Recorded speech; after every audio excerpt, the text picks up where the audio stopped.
Fala galera, beleza? Sejam todos muito bem-vindos, é um prazer enorme estar aqui com vocês.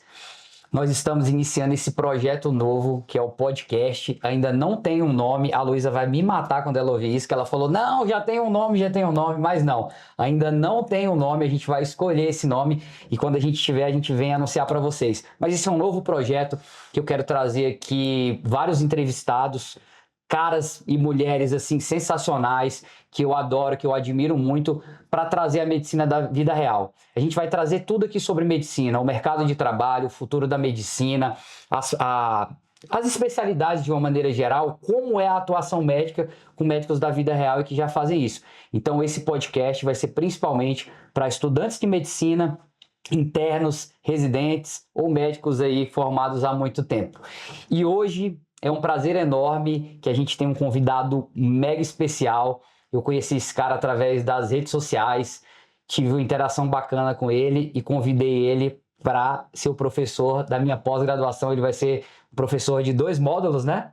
2 módulos da pós-graduação. E aí conheci ele, convidei ele para vir presencialmente no meu treinamento presencial de urgência e emergência pediátrica neonatal. Inclusive, a gente está gravando isso aqui numa sexta-feira à noite, não sei que horário você está vendo, e amanhã já tem o EPP, e eu quero que vocês conheçam aí o Henrique, doutor Henrique. E aí, Fala, Caio. beleza, companheiro? Como é que tá?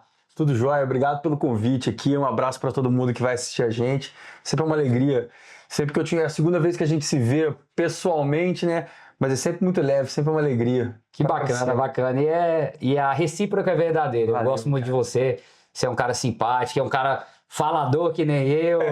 Como é que você fala? A gente dá aula, como é que você fala? Cara, a gente que é médico e gosta de dar aula, se deixar falando aqui, o podcast vai virar... Vai embora. Pô, nós vamos fazer uma vigília de 48 horas aqui. Beleza, mas eu tenho certeza que vocês vão gostar desse papo aí. Hoje eu trouxe ele aqui pra gente falar do futuro, um pouco de como a medicina tá, do futuro da medicina, qual é a visão dele sobre diversas áreas, diversos âmbitos aí da medicina. Mas primeiro, cara, se apresenta, fala de onde você é casado com quem, tem quantos filhos, qual foi sua faculdade, suas especializações, fala um pouco aí de você. Bom, então, Kaique, obrigado pelo convite, né, cara?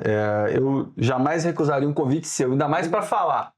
Então, assim, eu sou o Henrique, eu sou de Além Paraíba, uma cidadezinha bem na divisa de Minas com o Rio de Janeiro. Como é o nome da cidade? Além Paraíba, tem 30 e poucos mil habitantes. Você sabia que meu pai é de Uberaba? É mesmo? Pô, é muito longe.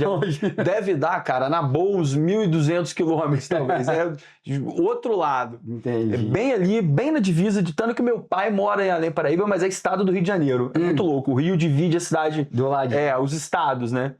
Eu hoje moro em Juiz de Fora, né? Eu me formei na Unipac, eu sou da primeira turma de medicina da faculdade. Unipac é? Universidade Presidente Antônio Carlos. É em Minas. É em Minas, tem no Piauí também, no Tocantins, eu acho. Já é um grupo que tem há mais de 50 anos. Eu sou da primeira turma da Unipac lá de Juiz de Fora. Você tá com que idade? Vou fazer 40 agora em junho, cara. E vou fazer... Eu me formei com 22 anos, eu comecei cedo. Novaço! Formei com 22. Eu vou fazer agora 18 anos de formado. Eu vou fazer 19 anos de formado. Caramba. É por aí, mais ou menos. 17, 18. Eu tô com 10. 10 ou 11, uma coisa assim. Fiz residência de pediatria no Hospital Federal da Lagoa, no Rio de Janeiro. Hospital bom? Hospital referência, Hospital Federal, né, cara? Na época, 2 anos. Na época eram 2 anos. Aí, um hospital referência em enfermaria, oncohematologia, CTI pediátrico. O meu preceptor do CTI pediátrico vai ver a gente, Jesuíno Ramos Filho. Jesuíno foi o primeiro instrutor do PAUS no Brasil, cara. Caramba! Manda esse aí pra ele. Cara, Jesus, ele sabe que eu sou fã dele. Primeiro plantão meu, ele falou assim, me ensina ventilação mecânica. Ele ensina, você sabe ligar um respirador? Eu falei, não, então fica aí meia hora e monta respirador sozinho, que aí depois eu volto pra te ensinar. Então, E deu certo isso? Claro que não. Ele teve que refazer. Eu imaginei, cara. Isso aqui vai com circuito pra lá, via pra cá. E depois eu fui fazer pneumologia pediátrica no Hospital das Clínicas da UFMG, que é um dos maiores serviços do Brasil, um dos grandes centros de referência de fibrose cística, de asma de difícil controle. Eu fiz pneumo porque a minha paixão na pediatria é o consultório, né? Foi o que eu gosto de falar, então um consultório que a gente consegue dar muita atenção e ouvir. E eu percebi que para eu ser um pediatra melhor, eu precisava entender mais de doença respiratória, que a gente sabe, né? 70% do consultório de pediatria. Eu queria aprender a ver tomografia, de tórax, que era uma coisa que eu tinha, um gap que eu tive da residência. Não queria depender do Não radiologista. queria depender só do radiologista. E para aprender a mexer com corticoide.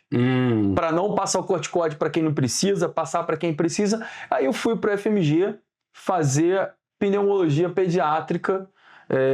Fiz lá no FMG. Depois eu fiz mestrado em radiologia e inteligência artificial na Universidade Federal de Viçosa. Eu estudei muito sobre raio-x, virei professor de radiologia. Então, um abraço. Você é professor de um monte de coisa aí. Cara, ó, Você vai falar, né? Radiologia, pediatria. E hoje eu tô terminando o doutorado em bioética, ética aplicada na Universidade Federal do Rio de Janeiro. 10 anos dando aula de pneumo de adulto, de clínica médica. Olha. Já dei aula e fisiologia, muito, que é a base da medicina. Esses dias eu estava conversando com os residentes lá do HU. Hoje eu sou médico do Serviço de Pneumologia Pediátrica do Hospital Universitário da Universidade Federal de Juiz de Fora. Sou médico do Centro de Referência Fibrocística e Doenças Raras lá do hospital. E eu falo com os residentes, estava dando uma aula para os residentes, falando sobre fisiologia. Eu falo assim, professor, mas eu não vi isso na faculdade porque me ensinaram, um fisiologista me deu aula. Então, às vezes, é importante um médico, a gente que é clínico, Concordo. de médico para médico, falar do jeito que o estudante precisa, né? E hoje sou com muito orgulho professor do EPP. Pois, galera, que é isso aí. Aqui em emergência. E vem cá, que hora você tem pra tomar um vinho aí? Que hora você tem pra... Me conta, você trabalha quantas horas por semana? Então, eu sou um cara ficcionado por livro, por estudar, mas eu nunca gostei de dar plantão. Certo. Então eu falo, minha mulher até briga comigo. Eu sou casado com a Rafaela há mais de 10 anos, pai do Eduardo e do Chico, meus patetas, amores da minha vida. Manda um beijo aí, eles estão vendo? Um beijo do Chico, eles vão ver. Quero conhecer essa galerinha. Ah, você vai conhecer, eles vão te dar um trabalhinho ainda, essas figuraças. Tá bom. E eu, cara, eu optei por não dar plantão, não trabalhar final de semana. Então eu tenho sempre Mas você chegou a dar plantão quanto tempo? bastante tempo. Deu bastante tempo. Dei bastante. A gente sabe que a gente não sai direto assim, né? Não, claro que não, né? Isso é toda uma construção com muita dedicação. Eu inaugurei o UTI neonatal, eu morei em Ponte Nova, interior de Minas, um beijo pessoal de Ponte Nova. Eu inaugurei, a UTI neonatal de Ponte Nova inaugurou em 2014, plantonista de manhã, eu fui o primeiro plantonista da noite. Fiz 3 anos de plantão, fiz plantão de sobreaviso, fiz plantão de enfermaria, porta, no Hospital Monte Sinai, lá em Juiz de Fora. E a emergência pediátrica, cara, ela é uma escola para tudo. Porque por mais que às vezes você não lide com uma queixa que deveria estar lá, mas você sabe, a ansiedade de um pai e de uma mãe com um filho que está tossindo, de um filho que está com febre, de um filho que está com dor, de um filho que está com diarreia, de um filho que está vomitando, por mais que talvez nos caracterize uma emergência, né? Urgência, aquilo tem que ser agora. Emergência, aquilo tem que ser agora. De emergir, de vir de baixo para cima. Às vezes não é emergência. Sabe como é que eu decorei isso? Só te interromper um minuto. Claro. Exterminador do Futuro. Eu pensei assim, emergência é mais punk. É mais punk. Aí o Exterminador do Futuro, eu sou muito louco, né? Meus métodos mínimos. Eu gosto de você. O Exterminador do Futuro chega matando todo mundo, então isso é muito grave. Você sabe como é que eu decorei urgência e emergência? Emergir do vulcão. Vem aquela lava de fogo de baixo para cima. A emergência do vulcão. Então a gente é tudo louco. Tudo cara, são os melhores papos. e a emergência era uma escola importante, muitas vezes, para você aprender a lidar com a ansiedade do pai e da mãe. Uhum. Ninguém gosta, o pai e a mãe não gostam de ir para emergência. E a gente está lá, e eu falo isso muito com os meus alunos. Para ser médico, você que está assistindo a gente, tem que ter 2 coisas: gostar de estudar e gostar de gente. Se você não gosta de uma dessas 2 coisas, você vai ser infeliz. E um médico infeliz é um médico que não consegue tratar os pacientes da maneira que eles merecem. Da maneira que eu quero ser tratado, que você quer ser tratado, para os meus filhos, para tua esposa, para os teus pais.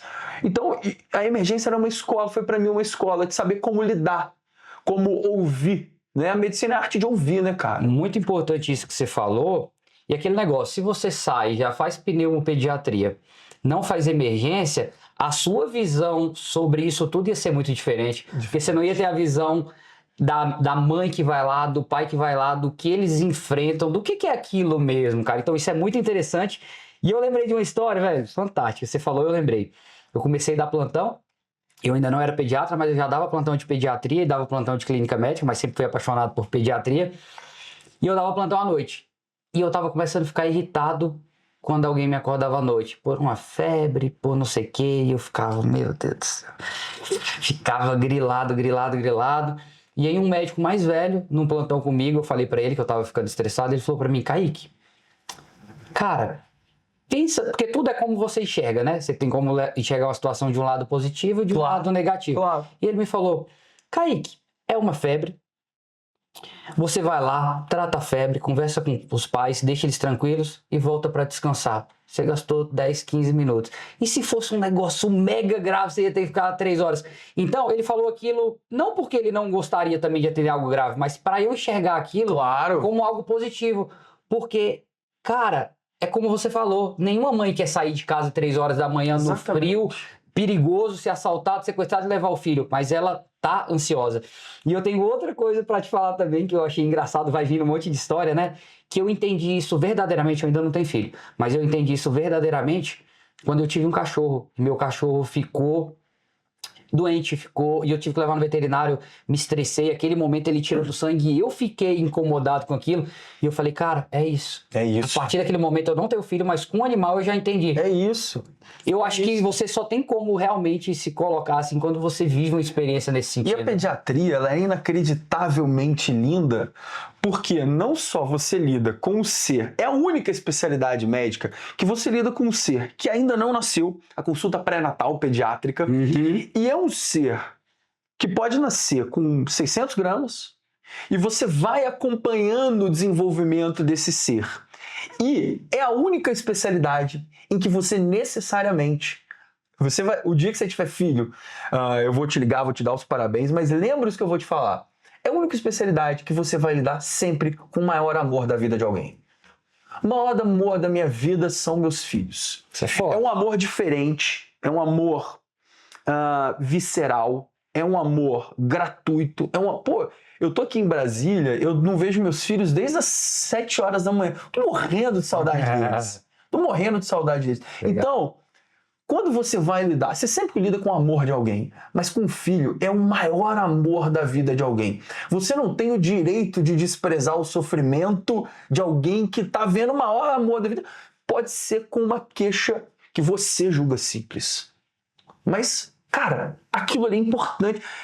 E veja a importância da gente ter uma formação pediátrica adequada.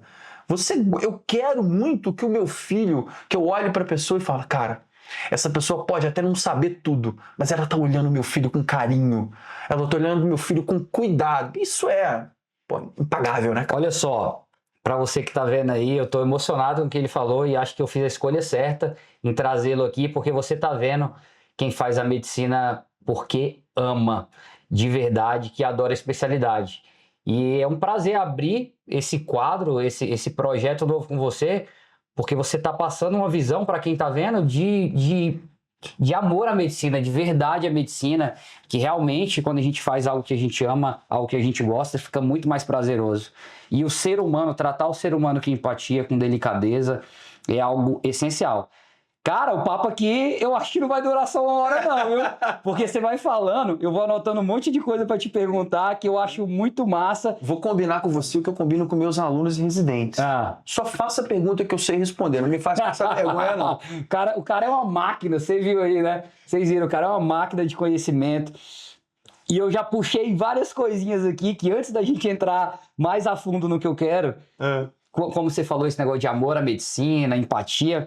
O que você acha quando um médico fala assim, eu gosto da pediatria, o que eu não gosto é dos pais? Eu quero até ver sua visão sobre isso. Cara, eu acho que essa pessoa, é impossível gostar da pediatria e não gostar dos pais. Eu acho que ela não gosta da pediatria, né? Ou ela não sabe que gosta dos pais.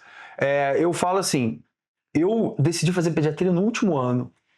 Eu não queria fazer pediatria, eu queria fazer radioterapia.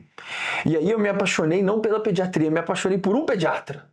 Eu fazia um cursinho preparatório para residência e eu vi aquele cara, ele sabe disso, que ele é meu maior ídolo, minha maior inspiração. Ele chama Márcio Neab, um beijo, Marcinho. Ele é infectologista pediátrico do Instituto Fernandes Figueiredo. Eu falei assim, eu quero ser esse cara aí. Eu não sei o que eu vou fazer, mas eu quero ser igual a esse cara. E aí, conversando com ele, eu entrei na residência de pediatria e eu entrei o meu primeiro rodízio foi na oncohematologia pediátrica. Pauleira, hein? Que é a coisa mais... E você vai falar, né, sobre onco e hemato... Não, Eu vou falar oncohemato, né? e o que você vai falar? Endócrino. Na pós. Bacana. É, demais. Pô, cetoacidose diabética. Ah, delícia. É lindo. Eu adorava quando chegava no pronto-socorro, eu falava, deixa eu, vaza todo mundo. Foi o tema da minha prova discursiva para o meu concurso de professor na Universidade Federal de Viçosa. Eu fui professor da Universidade Federal de Viçosa por 3 anos. A prova foi uma folha de papel massa, escreva o que você sabe sobre cetoacidose diabética. Bacana. Só para deixar um gancho, eu tenho uma aula aí de cetoacidose diabética muito interessante no YouTube. Vou deixar o card aqui em algum lugar. Dá para fazer isso, né, Josué? Deixar o card aqui para vocês assistirem, que ela tá espetacular, cheia de macetes. E ó, primeira coisa, não faça insulina, hidrate o paciente. Se você aprender isso, nossa, você já tá melhor do que muita gente que a gente vê na rua aí. Tá. E aí, eu quando entrei na residência, você quer, porra, volume e ver, estudar. E às vezes eu esquecia de ouvir os pais. Pais de crianças com câncer. Eu acho que não tem nada mais desesperador. E o meu filho teve uma pielonefrite, até comentei com você algumas semanas atrás. Cara, Quando você veio, ele tava doente, né? Tava entrando... Não, eu tava indo para Curitiba dar uma palestra num congresso, num simpósio de via aérea pediátrica. Eu não fui para ficar com o meu pateta lá. E, pô, eu emburreço. Eu levo no pediatra dele e confio na nefrologista pediátrica, confiei e tal. Então eu tava esquecendo de falar com os pais, de entender que aquele momento delicado ali não era um momento, não é sobre mim. A gente sabe, a medicina não é para você, Kaique, não é para mim, Henrique. A medicina é para os nossos pacientes. E o nosso paciente é o maior amor da vida do pai e da mãe. Eu vou falar isso sempre. E ali eu entendi que, a partir do momento que eu conseguisse me conectar com os pais, o meu trabalho como pediatra ficaria muito mais fácil. E aí o Dr. Walter, nefrologista pediatra do Hospital da Lagoa, me falou isso. Henrique, você vai entender muito de pediatria. Ninguém conhece a criança igual o pai com a mãe. Se vocês conversarem, a chance das coisas darem certo é muito maior. Perfeito. Então eu acho que quem fala, eu gosto de pediatria, mas eu não tenho paciência para pai e para mãe, cara, eu acho que você não gosta de pediatria. Talvez você vá se frustrar se for pediatra. Quando você estava falando isso, eu tô vendo no jornal acontecendo alguns casos aí que tá acontecendo de falecimento de criança que o médico não identificou. Eu não quero culpar ninguém aqui, mas talvez, se você ouvir mais os pais, Sem dúvida, colocar a mão na criança, ver a frequência cardíaca, você vai entender que mesmo você não tendo certeza se ela tá grave ou não, se o pai te fala que ela tá diferente, ela não é assim... Acredita. Não é você que sabe. Exatamente. O meu filho não é assim. Não é assim, cara. Então procura alguma coisa. Fez um soro na veia, fez antipirona, fez um Vonal, parou de vomitar. Ele não é assim, ele não tá bem pra ir pra casa. Tem alguma coisa errada. Tem alguma coisa errada. Acredita. Aliás, acredite que tem alguma coisa errada. Procure. Você pode até falar assim, olha, minha amiga, eu gosto sempre de chamar o pai e a mãe pelo nome. Negócio de paizinho, mãezinho. Eu também gosto disso. Pô, meu nome é Henrique, é um nome bonito que a minha mãe me deu. Então, tem que ser chamado pelo nome. Isso tá escrito num livro do Dale, que ele fala assim, sabe qual é o nome que a pessoa mais doce pra pessoa ouvir? É o nome O dela. próprio nome. Por isso que quando você chama qualquer pessoa pelo nome, ela se conecta mais com você. Experimenta ir num restaurante e perguntar o nome do garçom. Exatamente. Faz essa experiência aí. Vai no restaurante e chama o garçom pelo nome, pergunta o nome dele e chama só ele pelo nome. Ele vai te tratar muito Você melhor. pode falar assim, o cara coisa chama simples. Pedro. Eu sou meu amigo Pedro. Meu comandante Pedrão, Pedro. o cara te Pedrão. trata totalmente diferente. Exatamente. E aí, essa conexão com os pais, eu acho que ela é indescritivelmente importante. Você pode até não achar nada, mas procura. Aí se fala, Dona Leila, olha só, nesse momento eu não estou vendo nada. Eu olhei e tudo mais, fica mais uns 20 minutinhos aqui, daqui a pouquinho eu vou voltar para vê-lo. Passar tranquilidade, passar segurança é fundamental, mas cara, escuta. E na minha opinião, se mesmo assim ela não se sentir segura, eu acho que tem que internar mesmo você não vendo nada. Na minha opinião, se ela não tá segura, cara, você vai mandar alguém com o coração na mão, que ela vai para outro hospital, para outro lugar. Exato. Cara, às vezes você não precisa nem internar, mas deixa ali mais 1 hora, 2 horas. Mas caso esteja lotado e tal, e tem uma vaga lá, você entende? Porque a gente sabe como é que funciona os hospitais. Sim. Mas, cara, dê valor à vida, dê valor, dê empatia, porque isso vai fazer a diferença. E eu nunca vi, posso estar errado, mas eu nunca vi ninguém processar médico por não ter conseguido salvar uma criança. mas por não ter dado assistência, não ter ficado no pé, porque se você tá ali desde o início, olha, passei remédio, estou fazendo de tudo, olha, a porta tá lotada, mas eu não tô nem aí, eu vou ficar aqui, eu vou resolver. Cara, faleceu, vamos supor que tragédia, faleceu. O doutor ficou o tempo inteiro. Você ainda vai ganhar um abraço. Fez o que ele podia. Agora, se você sai do lado desse paciente grave, não tem que sair do lado dele. A principal causa de condenação médica, Por isso, né? é por falta de relação médico-paciente. Você está terminando o doutorado em Bioética, ética aplicada e saúde coletiva. Vocês entendem muito sobre essa área, né? Disso, fala muito sobre isso. Muito. E você usou uma palavra aí, que é uma palavra que as pessoas precisam. Você usou de maneira correta. Eu só quero dar uma reformada, que é empatia. Porque é impossível eu me colocar no seu lugar. Essa questão de empatia, de, cara, eu não consigo, você é o Kaique, eu não sinto as suas dores. Empatia, e essa é uma definição do professor Fermin Roland Turan, que é lá do meu doutorado, um cara incrível, que empatia é você perceber e emprestar o seu sofrimento a outra pessoa, mas sabendo que você não vai conseguir estar na pele dela. Cara, muito É muito poderoso isso, muito cara. poderoso. Você não consegue se colocar no lugar de uma pessoa preta que sofre racismo, de uma mulher que sofre misoginia, de uma mãe que está sentindo dor pelo filho. Você Mas não consegue emprestar... Olha, eu tô aqui com Bacana. você. E a função do cara, especialmente que está na emergência, é falar assim, eu vou tentar. É assim, eu vou fazer o meu melhor. Quando você dá o seu melhor para aquela criança, a chance de você não conseguir salvar se reduz assim gravemente. Às vezes o seu melhor vai ser pegar e falar assim, Kaique, cara, tô com um paciente com miocardite aqui, Não sei o que eu não faço. sei, pode ser um choque cardiogênico, me ajuda. Pede ajuda. Pede ajuda. Pede Ninguém ajuda. sabe tudo. Felizmente, ninguém sabe tudo. Felizmente. Eu sei pouquíssimo. E é o seguinte, isso é uma humildade que as pessoas têm. Quanto mais você estuda, mais você sabe. Socraticamente, eu só sei que nada sei. Você vê que o mundo é muito maior do que você imagina.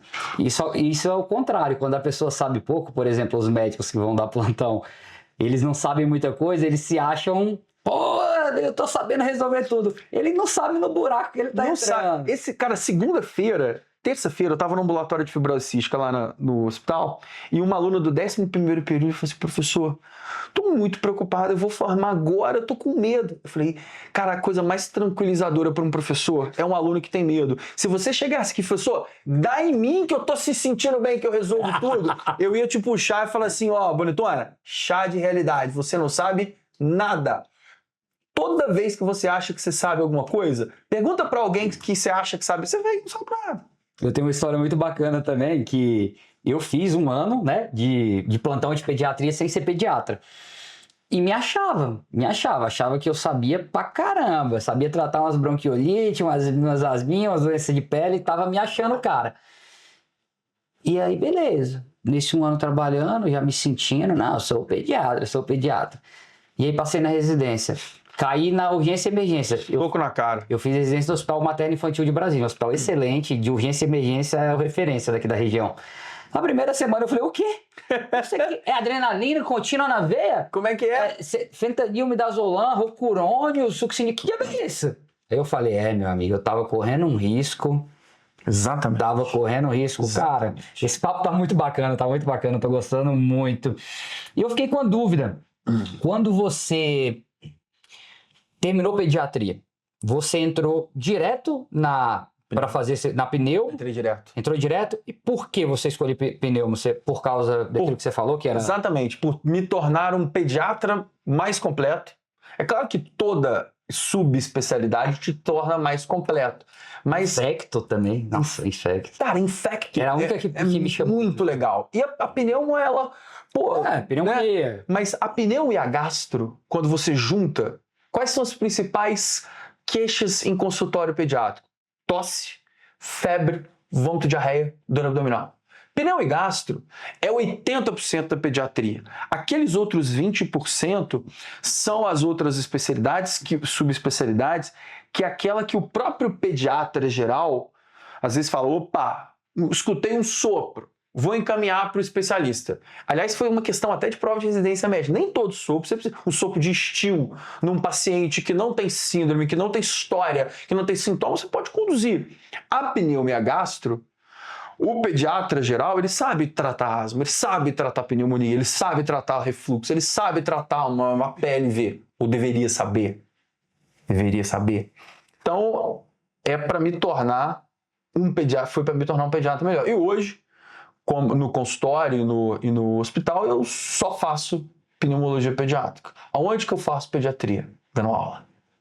Dar aula de pediatria. Mas você queria dar aula só de pneu? Não. A gente estava conversando aqui agora, né? Pô, me dá uma questão de síndrome nefrítica para explicar para o aluno. Eu adoro explicar sobre vacina, sobre sopro, sobre cetacidose. Então, pediatria geral, não sai de mim nunca. Bacana. E é bom ver sua animação com a medicina e com a pediatria. Isso me renova e eu acredito que renova quem está assistindo aí.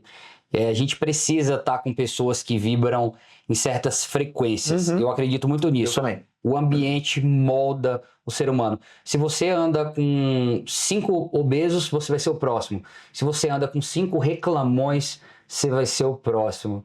Então, ande com 5 médicos que amam a medicina e fazem bem feito. Cara, você acha que o ambiente é importante? Se um aluno do 2º, 3º ano que vai fazer vestibular para medicina hoje vier me pedir um conselho, o que você acha? Conversa com o médico que tá feliz fazendo o que faz. Não é que tá não rico, chato. Não é o cara que tá rico, não é o chefe do... Não é isso. É o cara que está feliz fazendo o que faz. Porque a medicina, ela suga. Ela é um cônjuge muito... a medicina demanda muito. E ela às vezes suga. E ela vai sugar a nossa energia. A felicidade talvez seja um curto espaço de tempo que você tem que reconhecer entre os momentos ruins da vida. Talvez seja isso. O próprio Aristóteles falava, né, da eudaimonia, da busca eterna pela vida feliz, né? Isso lá, Aristóteles nasceu. Você gosta de filosofia? O meu doutorado é basicamente filosofia, né? Eu um dia vou ter tempo de fazer graduação em filosofia. Eu adoro. É uma das coisas que mais me dão tesão, assim, de estudar filosofia. Eu confesso que eu não estudo muito isso, mas eu adoro ver esses filósofos aí. Leandro Carnal, tem o... Clóvis de Barros, que é um cara que eu escuto muito, que ele entende muito sobre a Marilena Chauí, que entende muito sobre Baruch Spinoza, que é um cara que fala que felicidade é potência de te tirar do lugar. Por que eu acordo 5 horas da manhã, tomo café, tomo banho e vou pro hospital? Isso pra mim, talvez não seja pra você. Então é potência de ação. Quem fala isso? O Baruch Spinoza, um filósofo holandês. Sabe quem fala? Você me lembra? Você falando me lembrou o Clóvis. Ele fala muito. E ele começa... E é impossível parar de ouvir o cara. Dá tesão, velho. Dá tesão. Eu sou muito fã dele. E pra você ver como oratória é algo muito pessoal. Às vezes um cara fala alto, outro fala baixo. Um fala rápido, outro fala devagar. Mas você sabendo dominar a oratória, você vai bem. Não significa que o orador bom é o cara que grita, o cara que fala alto, o cara que fala rápido. Isso vai. E ele, por exemplo, é gostoso. Não, mas eu não tô falando isso. Sim. Eu só tô falando porque é legal. E ele repete muitas coisas assim, por exemplo, velho. Se a vida tá triste, se a vida tá deprimente, se a vida... E eu gosto dele. É legal, assim, cara. dá tesão. Explicador fenomenal. Dá tesão. Cara, muito massa esse papo. E aí, conta aí, coloca nos comentários se vocês estão gostando. E essa coisa do ambiente é muito importante, como eu falei para vocês. Se você pudesse dar uma dica agora para o médico que está ouvindo a gente aí, que está meio desesperançoso ou que não tem uma especialidade, não tem nada ainda, o que você faria para esse cara melhorar? Esse cara tá perdido. Esse cara tá lá, formou agora, tem 2 anos, 3 anos, pega um livro, pega outro livro, não sabe o que faz. O que ele tem que fazer realmente? Quais são as ações que ele tem que tomar realmente para melhorar na especialidade? Por exemplo, o cara ama pediatria, ama urgência pediátrica. O que ele tem que fazer objetivamente para ele começar a melhorar nisso? Primeiro de tudo, conversar com um pediatra que trabalha em emergência pediátrica, que saiba o que está fazendo e que goste do que está fazendo. E vem cá, e aí, senta, sabe, você sempre tem na faculdade alguém que você fala assim, cara, me conta tudo que você sabe. Tem esses caras na faculdade, geniais e tal. Tem. Chega pro Kaique e fala assim, Kaique, o que você mais gosta na emergência? Pô, eu mais gosto de atender asma grave, PCR, TCE. E aí, você vai experimentar.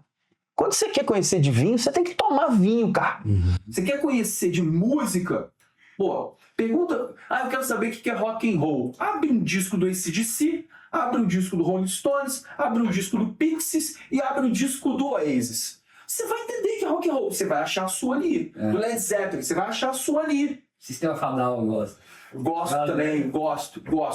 Eu sou mais velho que você e o meu gosto musical ele ficou lá nos anos 90. Eu vou agora pro show do Oasis, eu sou apaixonado. E hoje você vai sair daqui pra onde? Um barzinho de rock? Vou pro rock, bar no rock. A esposa tá sabendo, né? Tá, eu e meu amigo, a mulher dele, a gente vai pro rock, bar, ouvir rock and roll. Cara, você tá falando de rock, eu lembro que eu gostava muito de Paranoid, de Black Sabbath, porque eu jogava aquele joguinho, eu não lembro, do Super Nintendo. Já conheceu o joguinho, sabe? Rock Hero. Rock Hero? Cara, bota aí na edição, é muito massa isso.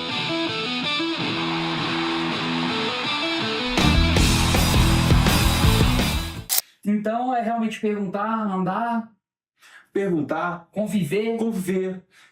Vai aproximar. Vai no plantão, conversa com alguém que tá no plantão pediátrico, mas vai lá com página em branco, assume que você não sabe nada e fica lá de braço cruzado. Esvazia o copo. Fica lá de braço cruzado. Fica do lado da pessoal da enfermagem que está fazendo a medicação. Uma criança vai fazer uma medicação venosa, uma medicação intramuscular, fica do lado. Se alguém te pedir para pegar uma luva, vai lá e pega uma luva. Se tiver um plantão tranquilo, tiver um raio-x, Pô, me ajuda a ver. O que você está vendo nesse raio-x? Como é que é a interpretação do hemograma? Ontem eu estava com uma residente e ela me contou: Henrique, o que você acha do plantão que eu fiz ontem? Isso ontem, literalmente ontem. Eu falei: eu acho que esse menino tem PFAPA, febre periódica com lesão aftosa e faringe. Aí ela falou assim: caramba, eu também acho que é agora. Então, ouve, pergunta, e aí você vai ver qual é a sua, e quando você vê qual é a sua, corre atrás de uma boa qualificação. Porque a sua qualificação é o tal do ganha-ganha. Você vai estar mais qualificado e seus pacientes vão ter um médico melhor qualificado. Não tem outro caminho a não ser o caminho da qualificação, do estudo, da imersão na teoria e a teoria na prática. E a prática e a teoria, elas são iguais, elas são indissociáveis. Um prático que não tem teoria é um chutador. Um teórico que não tem prática talvez seja só um filósofo. Concordo plenamente. Vamos supor que você nunca nadou na sua vida. Lê 10 livros de natação e cai na água, você vai se afogar, meu amigo. Se você não for pra prática... Vai se afogar. Não tem conversa. E hoje a gente tem uma facilidade muito grande que é a prática controlada, né? É a prática profissional em treinamento controlado, que é o boneco, é a simulação realística. Aquilo ali, às vezes os alunos falam: mas isso é todo controle. Cara, aquilo ali, quando você tiver aquele algoritmo na cabeça, na vida real é muito mais difícil. Mas quando você tem aquela prática supervisionada, controlada, pô, fica muito mais fácil. Você já passou por aquilo, você já viu aquilo. O cabecinha vai lá, opa, eu vi isso em algum lugar. É mais ou menos... E é o momento de errar. Você pode errar na simulação realística. Quando você está na faculdade, quando você está na residência, quando você está na pós, se tem alguém pegando na sua mão, eu falo com meus residentes, aqui é o momento de você errar, porque eu estou do seu lado. Eu vou corrigir o teu caminho. Os alunos, quando pegam... A gente corrige o caminho na emergência, na EPP, fala: essa posição do tubo, essa posição da agulha, essa posição... Então, é o momento de errar. E não se enganem. A melhor maneira de aprender alguma coisa é ensinar. Indiscutivelmente eu me tornei um médico muito melhor depois que eu virei professor. Então, quando a gente está ensinando, a gente está aprendendo também. E essa troca, vai lá para a prática, erra na prática controlada, erra do lado do Kaique, ele vai te corrigir. Quando chegar lá na prática, putz, eu não posso fazer isso, o Kaique falou que eu não posso. Exato. E você já deve ter ouvido nas minhas palestras, nos meus eventos, que eu falo sempre assim. Eu falo isso que você falou, que a gente aprende muito mais quando a gente ensina, e que para você ensinar, você não tem que ser o melhor médico do mundo. Você só precisa estar um degrau, um capítulo na frente do que você está ensinando. Então, não pense, você que está me vendo aí, ó, você estudou um capítulo de pneumonia ou asma, foi lá atender um paciente, você já pode ensinar isso para o próximo médico que não sabe o que você sabe. Não é porque você não sabe muita coisa, mas você está um capítulo na frente dele. Então, quando a galera vem para o EPP aqui e aprende a fazer um intraósseo, fazer uma intubação, Cara, ensina para enfermagem, chega lá no teu hospital, ensina RCP para enfermagem, ensina para os outros médicos que você vai pegar mais e você vai estar contribuindo para a sociedade de alguma forma. A gente está num ambiente descontraído. Claro. Conhecimento não é pum, não guarda pra você não, cara. Então, peraí. Bota pra frente. Conhecimento não é flato, não guarda pra você. Eu não... Socializa. Você segura peito? Hã? Você segura peito? Depende do ambiente. Se ele falasse não, eu ia... Eu seguro esse aqui. Depende do ambiente. É foda. Entendeu? Isso, é isso. Passa pra frente, cara. Passa pra frente. É isso.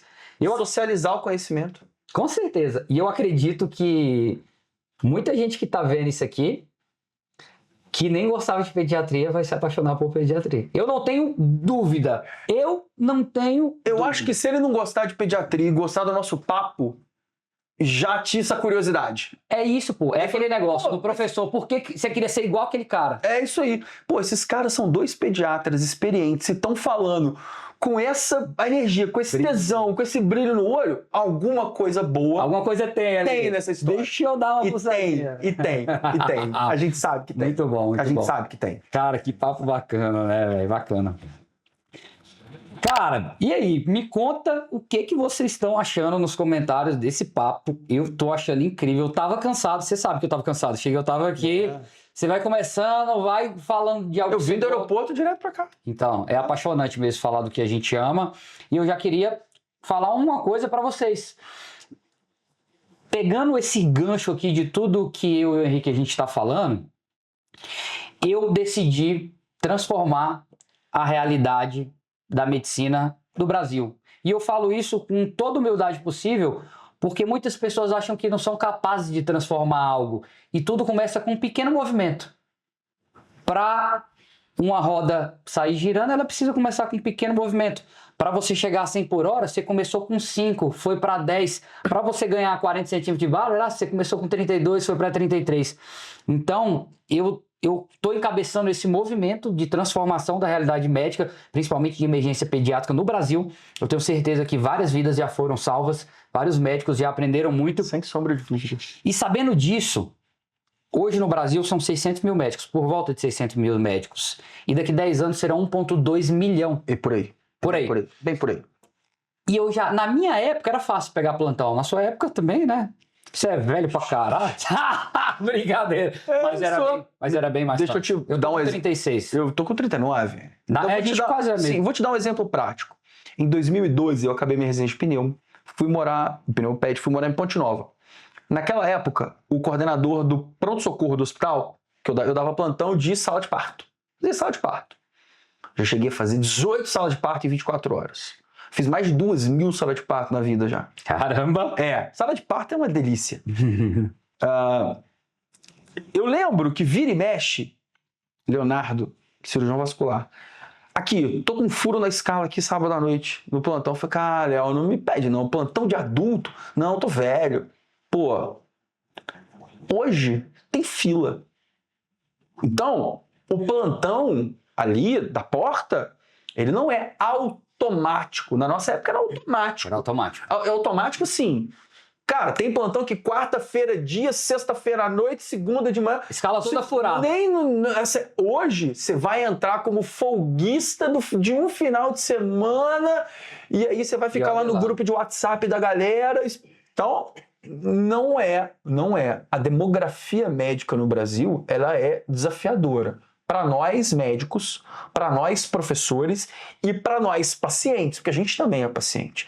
A concentração é muito grande em grandes cidades e o espalhamento, esse cisma, essa ocupação do território nacional do Brasil, que ela, por uma colonização histórica, ela é muito de litoral, ela ainda não se interiorizou, a medicina também não se interiorizou ainda. Mas os bons locais para trabalhar. Porque aí não é só grana, é você ter condição de trabalhar. Condição de trabalhar. Então, os locais onde paga bem e que você tem condição de trabalhar, esses locais hoje estão ocupados por especialistas. Então, o médico que hoje não tem nenhuma especialidade, ele nem pode se chamar de clínico geral. Ele é médico, bacharel em medicina. Esse cara se não encontrar o seu caminho, se não se qualificar no seu caminho, talvez depois que tiver o tempo que a gente tem de formado, vai botar a mão na cabeça e falar assim, eu devia ter feito outra coisa. Porque a medicina suga muito. Muitos anos de vida, muita dedicação, muito tempo longe da família. Essas rugas aí, essas aqui não são à toa, não. Não, cara. Isso aqui é muito... O Botox vai ter que começar a correr solto. Daqui a pouco Entendeu? Mas é isso. É bem por aí. É isso. E eu puxei esse assunto também porque não tá fácil pegar plantão. O plantão, quando eu formei, não sei na sua época, mas quando eu formei, o plantão de pediatria aqui em Brasília pagava R$ 1.800, 12 horas. E hoje paga a mesma coisa. Ou seja, metade. Metade, porque existe a desvalorização do dinheiro. Isso a gente chama em Brasília, que é um local que corre mais dinheiro. Sim. Agora, pega em outros lugares, você vai ganhar. Sim. Eu vejo gente ganhando R$850 um plantão de 12 horas. Sim, olha só, eu dava muito plantão, ganhava 40 pau por mês. Passou 10 anos, eu ganhava, na verdade, 20. Exatamente. Era 40, mas valia 20. Trabalhando a mesma coisa, só a hora trabalhada que eu pela metade. Exatamente. Então, por isso que realmente a gente precisa se especializar para sair desses interiores. Quem quiser trabalhar no interior, trabalha, não estou ofendendo o interior, nada disso. Mas se você quer buscar um hospital que paga mais, que geralmente são hospitais privados maiores, que tem estrutura de UTI, que tem medicamento, que não falta nada. Porque, cara, eu vou ser bem sincero, eu fiz... Como eu falo, vou ser bem sincero, eu tô sendo bem sincero desde sempre. Eu fiz residência no hospital público, gostei muito, aprendi muito, mas o que me deixa e sempre deixou chateado foi chegar e ter uma cadeira estragada, o ar não tá funcionando, aquela bagunça, paciente querendo te humilhar, aquela confusão, lotação, aí você vai pro repouso médico, um colchão todo com fungo, sabe? Isso sempre me incomodou. Fora o tribunal da rede social, você tá ali descansando 10 minutos, aparece alguém te filmando, como se você estivesse ali cometendo um crime. Aquilo ali é para urgência, mas querem que você atenda, enfim. E isso me incomodou muito. Por isso que depois que eu fiz a residência médica no hospital público, eu migrei para iniciativa privada e nunca mais voltei. Porque eu gosto de estar num ambiente bonito, um ambiente bacana, confortável, que tem segurança e que ganha bem.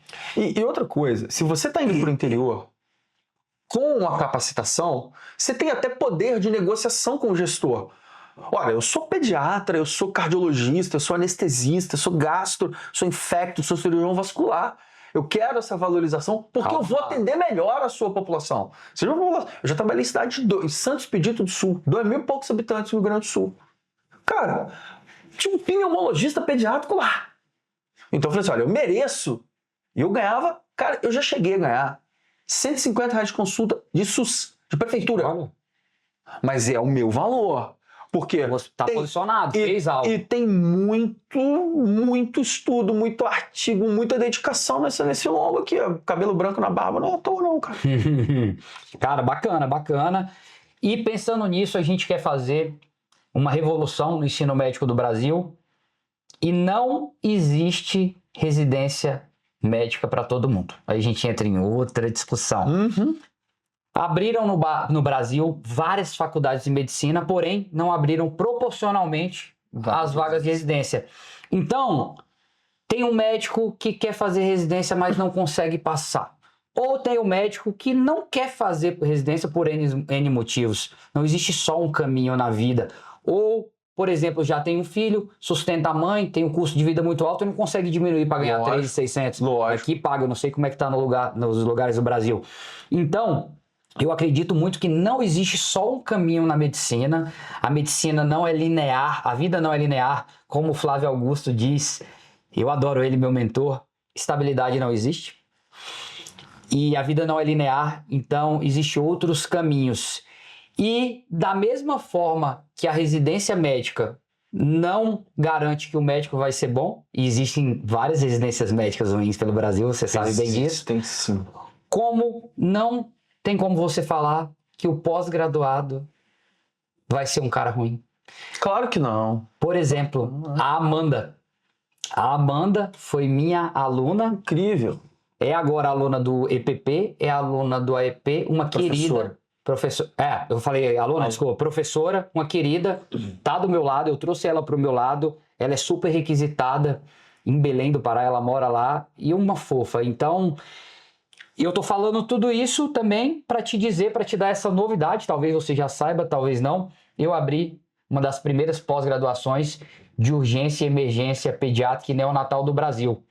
É uma pós-graduação rápida, de 12 meses, são 360 horas, então um aninho você resolve seu problema. E como eu gosto de falar, aqui é sem medicase, eu sou um médico sem medicase. Eu gosto de aulas práticas, rápidas, direto ao ponto, e que realmente fala o que você tem que falar. A gente estava até conversando mais cedo. Ninguém aguenta mais assistir aquelas aulas chatas.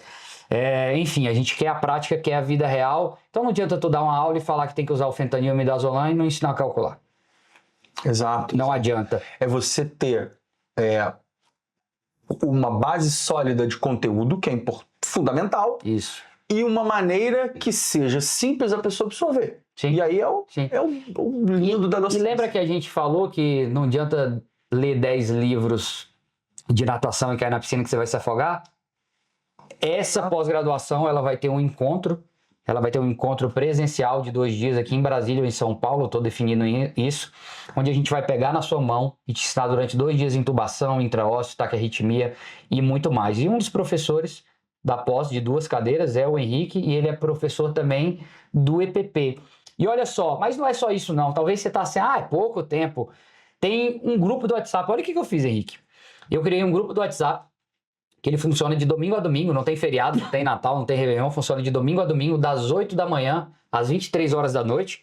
Eu estou buscando melhorar isso e trazer médicos para ficarem de madrugada. É um pouco mais difícil isso, porque eu gosto de dar qualidade em tudo que eu faço. Então, se eu colocar um médico lá, ele vai ter que responder em 1, 2 horas, senão eu vou ficar chateado e eu vou ter que pagar bem para esse cara. Então, eu estou em negociações aí, mas nesse grupo ele funciona de domingo a domingo, a gente responde muito rápido. Tem eu lá no grupo, eu respondo casos graves lá. Tem a Amanda, tem a Débora, que elas fazem a parte de pediatria. Tem a doutora Suzane, que ela é dermato. Olha que incrível. Pediatria também é muito dermato. Um radiologista para laudar teus raios-x lá, radiografias. E um ortopedista. Então, o cara tá estudando a teoria e tá dando plantão e tá direto em contato conosco. Maravilhoso, né, cara? É uma segurança pro médico e pro paciente. Na minha época não tinha isso, na sua época também não tinha. Imagina. Deixa eu ler o WhatsApp, pô. É como se você tivesse com o seu preceptor do lado. Você vai olhar, você vai ter que botar a mão, lógico, filma, manda pra gente e a gente resolve. E essa pós-graduação, ela começa em março ali, depois do carnaval, ela começa em março. Eu abri as vagas, tem uns 10, 15 dias, já tá quase lotada, entendeu? As vagas vão acabar rápido. Então eu quero te dar esse aviso, se você tem interesse, se você gostou desse papo, se você se interessa em saber mais, clica no link que está na descrição, você vai preencher um formulário e um colaborador da minha equipe vai entrar em contato contigo para entender se é o momento para conversar sobre isso. Se for o momento, ele vai agendar uma reunião e você vai conversar com o meu time para te passar tudo sobre a pós-graduação. E os professores da pós-graduação são professores desse quilate aí que você está vendo. São professores que vão conseguir te entregar muita coisa. Qual o recado você daria para essa galera aí sobre... Eu queria que você desse um recado sobre essa pós-graduação, que você é professor e é professor também. Você vai ser professor também da prática, já estou te avisando agora. Tá, agora tá documentado. No último EPP, a gente instalou uma aula de bronquiolite. Você lembra do nada? Falou assim, dá uma aula de bronquiolite aí.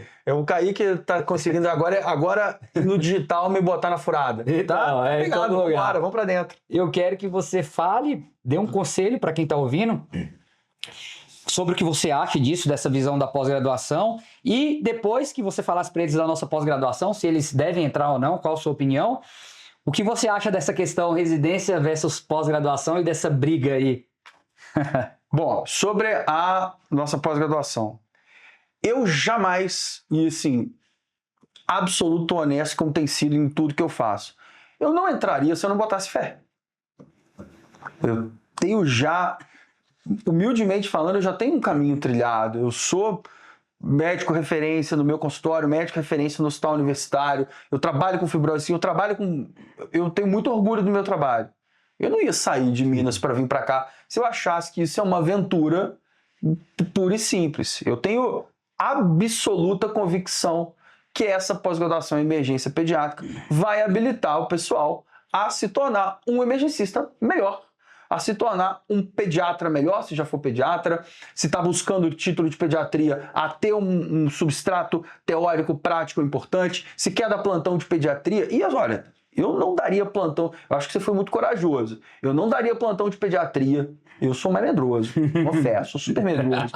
Eu não daria plantão de pediatria se eu não tivesse esse background. Tendo a pós-graduação com temas diretos, com temas importantes, com aquilo que é mais prevalente, com gente, modestamente falando assim, qualificada, interessada, com a estrutura que a gente tem para oferecer. Que sabe passar, não adianta o cara ser o bambambam e não saber ensinar. Isso, cara, professor, tudo na vida é questão de treino, né? Mas professor, você tem que ter um parafusinho a menos. Se o parafuso for desatarrachado, você vai bem. Agora, se ele não tiver colocado no lugar, aí é o melhor professor que pode ter na vida. Então, assim, eu acho que tem tudo para o que você fala, assim, é muito forte. E eu acho que você tem razão. Muda muita vida. Muda a vida de quem está fazendo e salva a vida de quem vai receber, das crianças e famílias que vão receber esse conhecimento. Eu acho que é um caminho incrível a ser E percorrido. obrigado pela confiança aí de acreditar. Você tá vendo o que a gente está construindo e sabe que tem muita verdade por trás disso tudo. É um ganha-ganha. Eu gosto muito de falar isso. É um ganha-ganha. Sempre tem que ser um ganha-ganha. Direto. Um ganha-ganha pra gente, um ganha-ganha pra você, um ganha-ganha pra quem tá assistindo e quem vai entrar. Exatamente. É uma troca de energia. Tudo é uma troca de energia, né? Tem que saber com quem você quer trocar, aonde você quer dar. Exatamente. Com quem você quer somar energia. Você soma a sua com a minha, com a dele, com a da Amanda, com a da Débora, com a da Gabriela. E a gente vai somando energia pra frente. Você tá vendo aí? Clica no link, corre, vê se ainda tem alguma vaga, que vai ser um prazer enorme. As inscrições fecham ali em meados do mês que vem, ou um pouquinho mais no finalzinho. Porra, então aquele esquema volta ao mercado, liga já. Liga já! Liga já, porque nossa, o cara tirou o Walter Mercado. Eu sou velhinho, né, Caí? Liga já! Liga já. Cara, tem um negócio assim que o mundo ia acabar, não tem? A mulher lá, as paradas. Mistura de mãe de naco, volta ao mercado, com massa sensitiva. Tem gente que acredita, né? Tem doido pra tudo, pô. Tem doido pra prescrever, tem doido que acha que existe tosse alérgica. Eu vou te perguntar, inclusive, outra coisa aqui, eu até anotei, tinha esquecido. Mas deixa eu só complementar o negócio da residência e da pós. Sim, verdade. Eu sou um médico que tenho 2 residências, 3 pós-graduações, mestrado e doutorado. Estou terminando o doutorado agora. Então, assim... O homem é doido. Vamos é maluco. Por isso que ele gosta de mim. Maluco cheira maluco. Lá em Minas a gente fala boi preto, lá no boi preto. O maluco beleza. Então, assim, a residência médica, ela é o caminho mais garantido para você se tornar um bom especialista. Inclusive ter o seu RQE lá, que é automático. O fato de Você faria residência outras vezes? Quantas vezes eu pudesse. Eu também. Quantas vezes eu pudesse. Isso que eu tô falando agora, né? Depois de 3 anos de residência, já não queria saber. Quando você tá lá dentro, você fala, acaba. Agora, nesse atual cenário da medicina brasileira, uma pós-graduação de qualidade vai te abrir muitos caminhos. E não se engane. A gente não tá vindo para roubar o lugar da residência. Não! A gente tá vindo para resolver um problema que acontece. Resolver um problema. E não se engane. Existem residências médicas que não formam do jeito que deveriam formar. Olha só, os meus alunos, os meus residentes do Hospital Universitário da Universidade Federal de Juiz de Fora, uma das melhores faculdades de medicina, um dos melhores hospitais universitários do Brasil, ficaram um tempão sem ter ambulatório de pneuma até a minha chegada. Então agora a galera tá assim, existem falhas em todas as residências. A minha residência podia ter me entregue mais coisas, a tua podia ter te entregue mais coisas. Os preceptores bons era a minoria.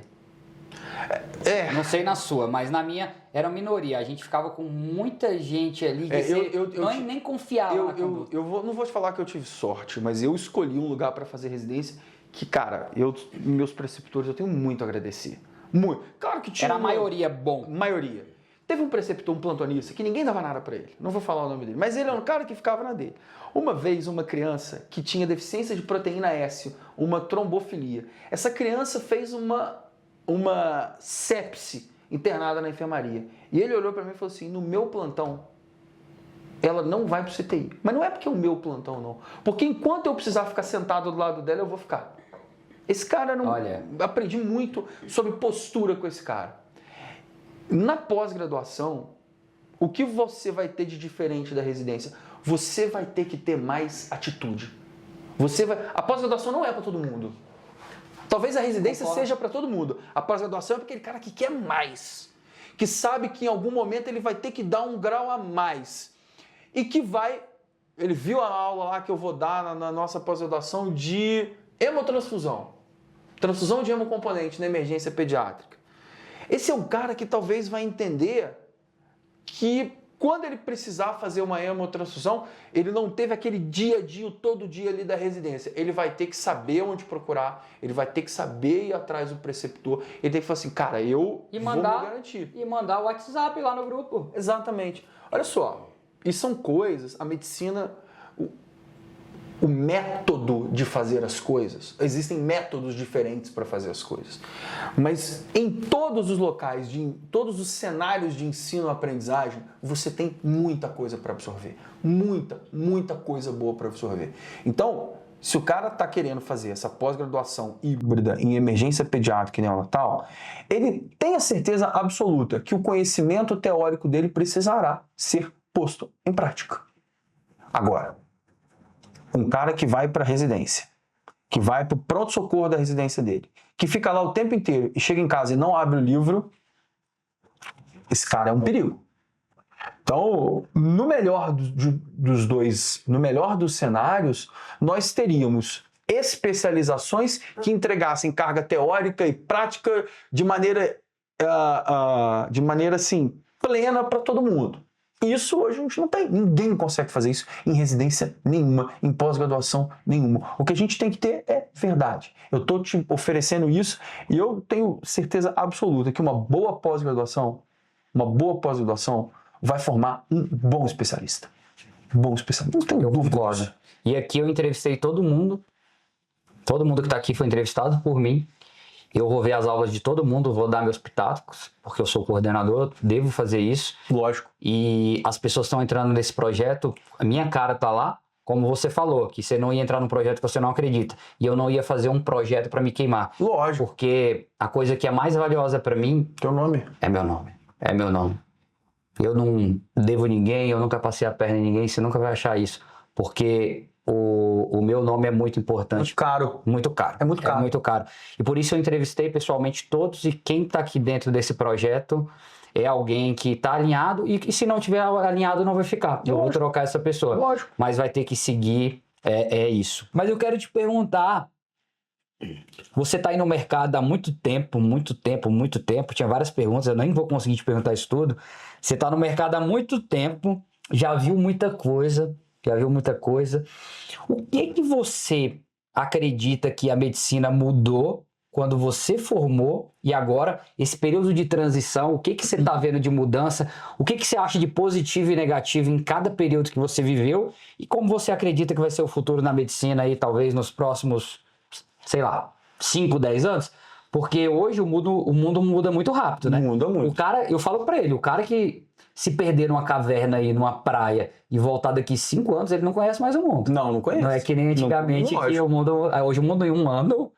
Mudou tudo. Eu acho que é o seguinte, o que mudou?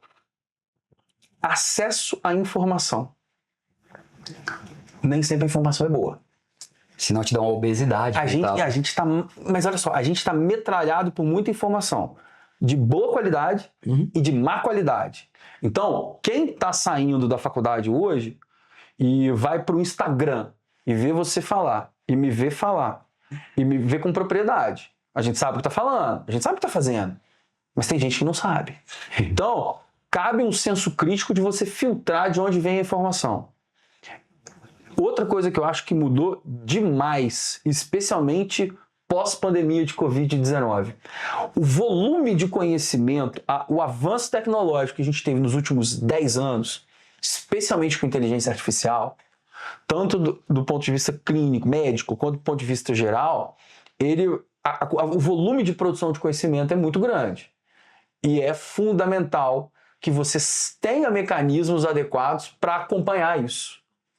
Na nossa época da faculdade, a gente estudava, a gente lia artigo, mas a base era livro. Era ali, Guyton, Porto. Guyton, Porto, o Nelson, Tratado de Pediatria, o Tratado da Sociedade Brasileira de Pediatria, o Hangdale de Farmaco, o Brownald de Cardio, o Cécio Harrison para Medicina Interna. Esses caras ainda são fundamentais. Mas será que lê esses livros hoje em dia? se não ler, deveria. Deveria. O Guyton, Pega o Guyton. O Guyton Aproveita que é livro de fisiologia, bota embaixo do travesseiro e bota um peso na cabeça para ver se passa por osmose, porque aquilo ali é maravilhoso. Mas é fundamental você conseguir ler um artigo criticamente, saber a metodologia. Isso é fundamental na hora de você se atualizar. O UpToDate é uma ferramenta incrível, eu sei que você gosta muito também. Nossa. Então é uma ferramenta incrível. Eu acho que essa transformação, e eu estudei inteligência artificial no meu mestrado, é inevitável. Só que hoje a gente tem inteligência artificial que facilita a vida. E ela é para facilitar a vida. Ela só não pode substituir. Você não pode delegar para a inteligência artificial o seu conhecimento. Você tem que saber se posicionar, ler criticamente, ter opinião crítica sobre aquilo. O que eu acho que a medicina vai acontecer nos próximos 15 a 20 anos? Ela vai estar intimamente ligada a uma boa relação humana. Uma boa relação entre médicos, equipe de saúde, pacientes, equipe assistencial em geral. Então, essas habilidades, soft skills, essas habilidades de conversa, de inteligência emocional, isso pode parecer um papo de coach, e às vezes as pessoas têm desvirtuado isso, mas coach, cara, eu acho coach maravilhoso. Eu acho que tudo que vai melhorar a sua percepção do mundo é boa. Então, assim, o pessoal que fica no celular o tempo inteiro tem que baixar o celular e olhar pra cara.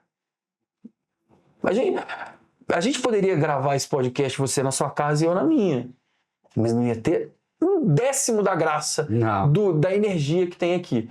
Então, o conselho que eu tenho pro pessoal que tá baixa o celular e vai olhar na cara das pessoas. Isso vai fazer diferença. Entendi. Certeza que vai fazer diferença. Entendi. Escutar o paciente, examinar, botar a mão, aprender a palpar. Não se dá diagnóstico sem anamnese e exame clínico. Impossível. A anamnese é 80% de diagnóstico. Eu sou capaz de dar um diagnóstico de asma sem olhar para a criança. Só de ouvir a tosse, talvez. Não preciso nem ouvir a tosse. Conversando com a mãe. Agora, lá na hora do ataque pulmonar de asma, tem que contar. Hoje, no ambulatório, atendi uma criança, a criança estava chorando, eu só fazia um estridor inspiratório no choro. Opa! Era minha residente que estava examinando. Isso aqui, pode ter certeza, a gente precisa entender se não tem uma laringomalácia, se não tem uma tracomalácia, se não tem um anel vascular. Então o poder da anamnese, do exame clínico, olhando, botando a mão no paciente e usar as ferramentas tecnológicas para te ajudar. Para ajudar. Eu acho que esse é o caminho. Concordo. Acho muito bacana, inclusive... E não prescrever corticoide sem necessidade, nem antibiótico também é o caminho. Tem um tópico aqui, viu? Tem um tópico aqui que eu vou falar com você também, que eu até anotei aqui, eu vou até... para eu não esquecer. Essa questão da inteligência artificial é maravilhosa também. Eu comprei um curso, estou estudando devagarinho, porque eu estou fazendo muita coisa, mas eu estou estudando. E já estou me apaixonando. Inclusive, estou fazendo alguns e-books por inteligência artificial. Muitas coisas aqui na empresa a gente já faz por inteligência artificial, vídeo. Eu estou transcrevendo as aulas por inteligência artificial. E eu estou contratando uma empresa para entrar aqui. Estou contratando uma empresa para entrar dentro da minha empresa para ver como a gente pode melhorar tudo de inteligência artificial. Inclusive, esse grupo VIP de WhatsApp, eu quero implementar uma inteligência artificial para o médico colocar os sintomas, tal, e ele já dá algo direto ali para o médico direcionar. E ele vai tomar a decisão. Por exemplo, uma coisa que eles perguntam muito no grupo, dose. É uma coisa que não precisa de uma... Se o cara perguntar qual a dose da dipirona, pode falar entre 10 e 25 miligramas a inteligência artificial. Isso dá para fazer. Olha, não é uma gota para cada quilo de peso de dipirona na febre não, hein? Não vai me fazer isso não, hein? Olha, isso é outra polêmica. Vamos falar dessa polêmica aí. Eu gostei de você levantar isso. A dipirona, ela é dada, pessoal, de 10 a 25 miligramas. Para cada quilo de... Certo? Uma gota de dipirona tem 25. A dose que você pode dar entre essa dose, né? Só que eu dei a vida inteira. uma gota por quilo, porque essa dose, assim, Pra dor, pra dor é a dose. e a febre abaixa mais rápido. Eu sei que a gente não precisa ter essa pressa com febre, mas as mães, né, ficam Sim. loucas e resolve muito bem. E os estudos dizem que traz mais efeito colateral, né? Pode dar mais hipotensão, enfim. Hipotermia, enfim, dá muita coisa. Mas eu usei a vida inteira uma gota, não tive problema. Hoje eu oriento meus alunos a darem menos. 0,6 a 0,7. Darem menos. E o que você acha também disso aí? Tipo, a gente faz muita coisa a vida inteira que dá certo e depois um estudo fala pra gente não fazer. E como é que você vê isso? Eu vejo, você, Conta então, se você gosta de ouvir de filosofia, você vai gostar dessa. Conta. Um dos ramos da filosofia é a epistemologia. Epistemologia é o ramo, é uma parte da filosofia que estuda sobre a aquisição do conhecimento. E existem duas teorias, que são teorias um pouco mais ali do século XIX, XX, que é a teoria do verificacionismo e a teoria do falsificacionismo. A teoria do verificacionismo fala que ciência, é tudo aquilo que pode ser comprovado. A teoria falsificacionista fala que ciência é tudo aquilo que pode ser desprovado. Eu, Henrique Binato, eu sou um falsificacionista. Para mim, tudo é verdade, até que alguém me prove o contrário. Eu não tenho problema em mudar de ideia. Essa história que eu morro com as minhas convicções. Eu não morro com as minhas. Eu morro com os meus valores. Claro. Mas com as minhas convicções, eu seria um completo idiota. Que é verdade. Se eu achar... Não, se amanhã me falarem, provar o ovo. Ovo já fez mal, ovo já fez bem, voltou a fazer. Cara, não é possível. Então, para mim, a ciência ela é feita disso, feita de desprovação. Então, enquanto a gente fez, eu também fiz uma gota para cada quilo de peso, até um dia que eu aprendi que era diferente. Aprendi de maneira técnica, científica e metodológica que era diferente. Agora, eu, por um capricho meu, por uma vaidade, vaidade é bom para todo mundo, eu sou um cara vaidoso, sei que você é também, por uma vaidade eu vou deixar de fazer aquilo que é certo, aí eu já acho que cai no conceito freudiano de burrice ou loucura, que é fazer a mesma coisa repetidas vezes e esperar resultados diferentes. É o que acontece hoje com tramal e a morfina. A gente você falou no Instagram, né, cara? Quando eu estudei, o tramal era, hoje não. Não, pô, o UpToDate fala lá, desde 2019. Não recomenda em crianças abaixo de 12 anos, porque pode dar desconforto respiratório grave. E aí você vai continuar fazendo. E o poder analgésico da morfina na dose certa é muito maior, e o risco de você fazer depressão respiratória com morfina na dose certa é pequeno, ínfimo. Eu vejo médicos falando aí também não vou comentar, não vou ser indelicado de falar isso. Médicos falando, não, pode usar, eu usei a vida inteira. É aquele negócio, eu usei a vida inteira, mas e aí?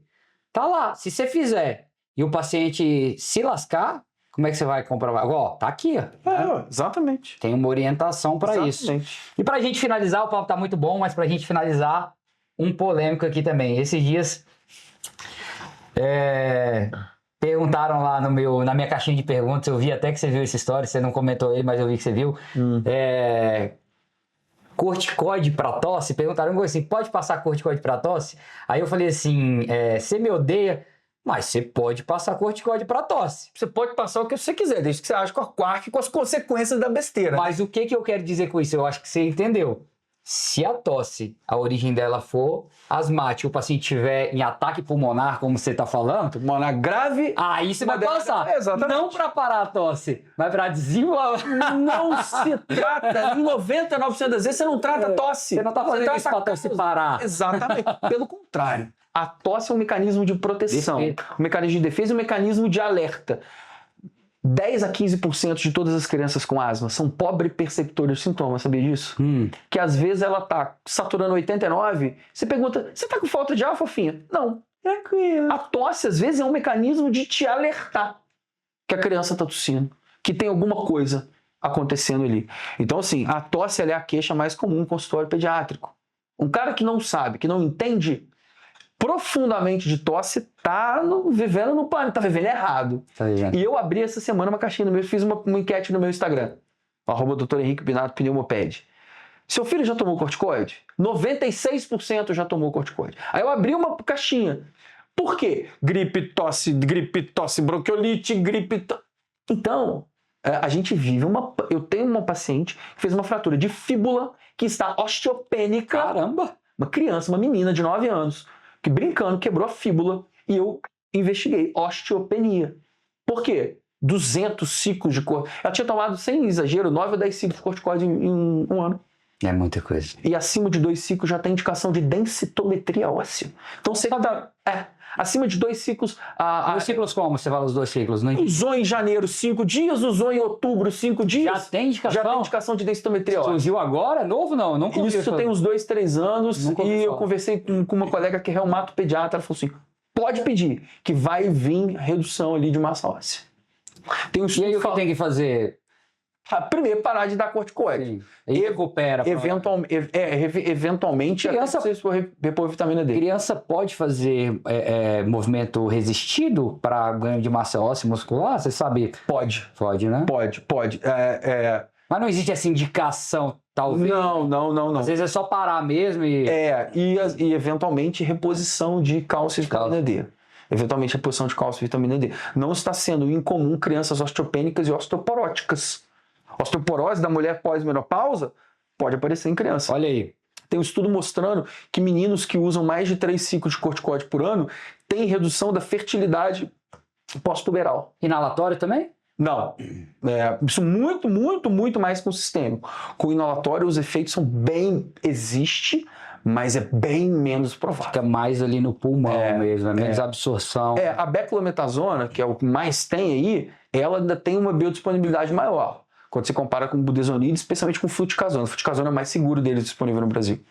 Cara, bacana. Tosse, cara, tem que saber. Tem que saber. Tem jeito. Eu costumo falar também que a tosse é o cão guarda, como se fosse o cão da sua casa, vigia da sua guarda. Exatamente. Ele tá vigiando o seu pulmão, cara.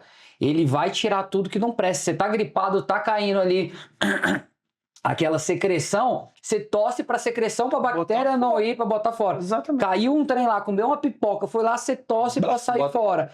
E eu até costumo brincar que o pulmão é um cara chato. O pulmão é um cara... é lindo. Não, Faça isso. calma, Não faça isso. O pulmão é um cara fresco, o pulmão é um cara chato. Não mexe com ele não. O pulmão é um cara sensível, delicado. Por quê?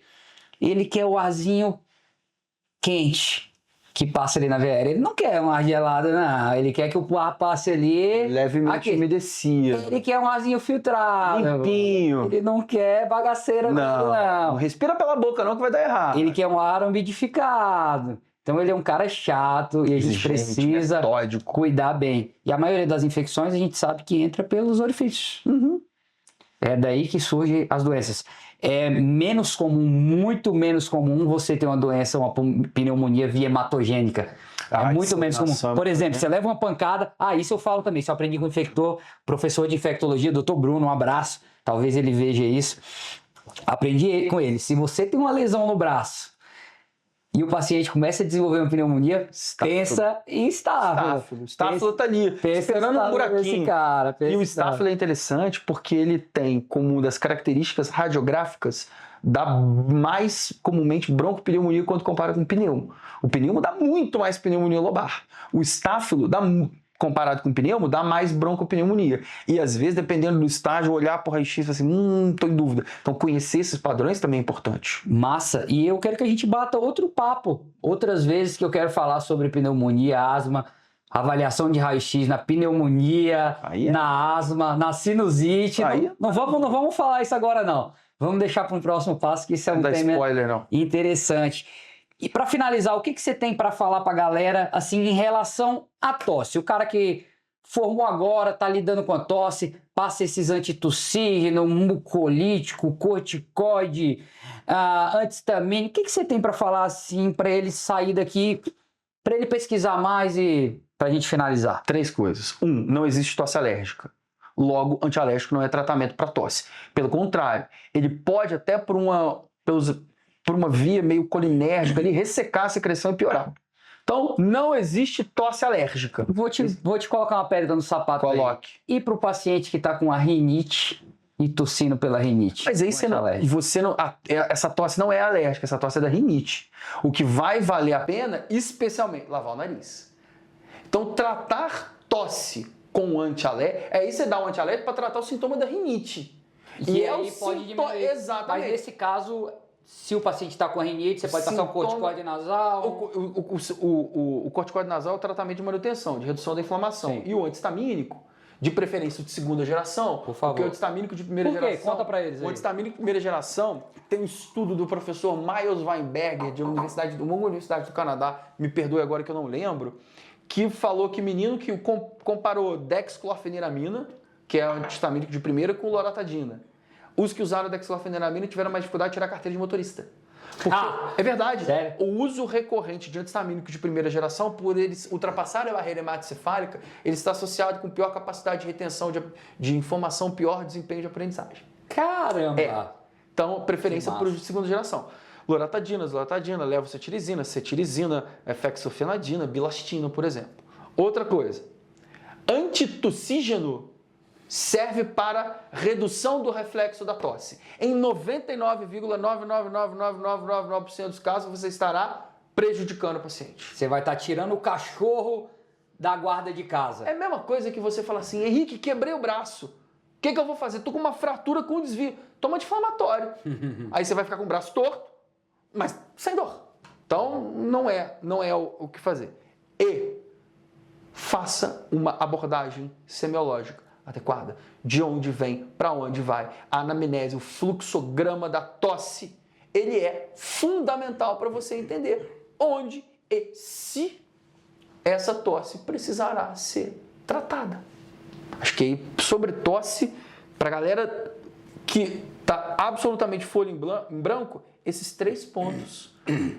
Não existe tosse alérgica, antitussígeno, exceção e saber de onde vem a tosse. Então, você acredita que a clínica é soberana? O Kaique, o que eu acredito tem muito pouco valor. A Mas- clínica é soberana. Se eu não acreditar isso, o problema da clínica é meu. Gostei. Meu pai sempre falou Ô, isso. Henrique, qual é a sua opinião sobre... Não interessa. A minha opinião, Não ela vale vale de muito nada. pouco. É pra saber se é bonito, feio, se você gosta. A minha opinião, Beatles ou Rolling Stones? Beatles. Rivaldo ou Neymar? Rivaldo. Essa é a minha opinião. Qual é o antibiótico adequado para pneumonia comunitária? Xuxa ou Angélica? Angélica. Angélica. Ayrton Senna ou Lewis Hamilton? Hamilton.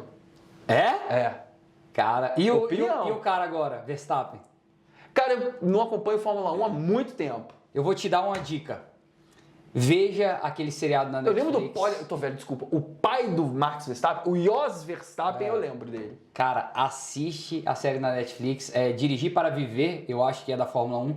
Eu também não acompanhava, tô apaixonado. Inclusive, já tô querendo pegar um camarote para ir em Interlagos. Bora, tá convidado? Opa, Bora? fechado. Pra gente tomar Bora, uma lá. bora. E você tava falando alguma coisa? Eu te interrompi? Não. Não, acho que eu que interrompi. Acho que é isso. Ah, a gente tava falando da questão do... É da opinião. Da opinião. Qual é o antibiótico? Qual a sua opinião sobre o antibiótico da penicilina? A minha opinião não interessa. A primeira linha de tratamento da pneumonia comunitária é penicilina. Não é ceftriaxona. Exato. Não é. Ceftriaxona. Não é. Febre não é sinônimo de deficiência congênita de ceftriaxona. Fica claro isso? Eu Show. nunca tinha ouvido. Isso é tão verdade que meu pai é formado também numa faculdade muito boa, o FMT. Ele formou lá em medicina, veio para Brasília, fez cirurgia aqui no hospital de base, aí foi para o Tocantins, eu nasci lá, enfim. E ele mesmo cirurgião, olha, eu já ofendendo os cirurgiões. Ele sempre falou, a clínica é soberana, a clínica é soberana, a clínica é soberana. E minha formação foi essa porque já veio de casa. E ele falava muito assim, Kaique, sempre pense em uma doença para o doente, não pense em duas. Sempre pense em uma doença. A explicação mais simples é a mais A provável. mais provável. E tem doença que acomete o doente, tem doença que acomete o livre. Exatamente. E o médico bom é o que sabe o arroz com feijão. Isso, pô, isso O cara é sábio ou não? Pô, isso é uma enciclopédia. Pai, vou te convidar pra você vir aqui, a gente vai bater um papo. Eu quero vir Só nesse que dia ele, também. Ele xinga pra caralho. Olha, já vai. Aí. Ele xinga muito, velho. Palavrão é um recurso linguístico que pouco explorado. O palavrão abre portas. Abre. Foda-se Pra bem. cacete. Um foda-se bem dado, cara. Resolve Resolve muita muitos coisa. problemas. Espero que você tenha gostado. Digita aqui nos comentários o que você achou desse bate-papo, desse podcast. Se você curtiu esse modelo de podcast, se você quer ver mais, mesmo se você não quiser, eu vou produzir de qualquer jeito. Se você não quiser, vaza, porque eu vou produzir. E se você não me chamar, eu venho do mesmo jeito. Pronto. Já compartilha com um colega médico que você gosta e acredita que ele tem que ver esse bate-papo legal. Henricão, obrigado. Cara, obrigado Vamos você, descansar. meu velho. Eu vou descansar, você vai tomar uma. Vou tomar uma cervejinha e amanhã a gente Amanhã a gente pesado. quebra tudo, fechou? Fechadinho. Galera, abraço. Valeu, galera. Um abraço. Qualquer coisa. Antes de acabar, meu Instagram é @drkaiquepediatra. O TikTok eu não sei como é que é, a gente vai botar aqui. Todos os meus produtos, eu vou botar aqui o site Dr. Kaique Academy para você clicar lá. Mais especificamente, lembre-se da pós-graduação. Fala aí suas redes sociais, onde a galera pode te encontrar. @Dr. Henrique Binato Pneumoped no Instagram, o site henriquebinato.com.br e o nosso projeto de qualificação avançada de medicina respiratória pediátrica, @aeropedia_. E se algum pai familiar estiver vendo, onde que eles quiserem consultar contigo, como é que faz? Só me mandar uma DM aqui no Instagram. Entendi. Pode mandar no Instagram. A telemedicina, eu tenho um paciente que é jogador da base do Sporting de Portugal, sabia? Caramba, Ele que tem legal. asma e ele tinha uma asma mais enjoada e o menino agora tá voando. Agora eu tenho certeza que ele é artilheiro. Depois você passou na sua mão aí. Eu falei com ele, se quando ele for artilheiro da Champions, ele não me agradecer, eu vou amaldiçoar ele pro resto da vida. Tá vendo aí, ó, recado aí. Tá vendo, né, Filipão? Então, valeu, querido. Obrigado. Valeu, Caio. Valeu, foi bom demais.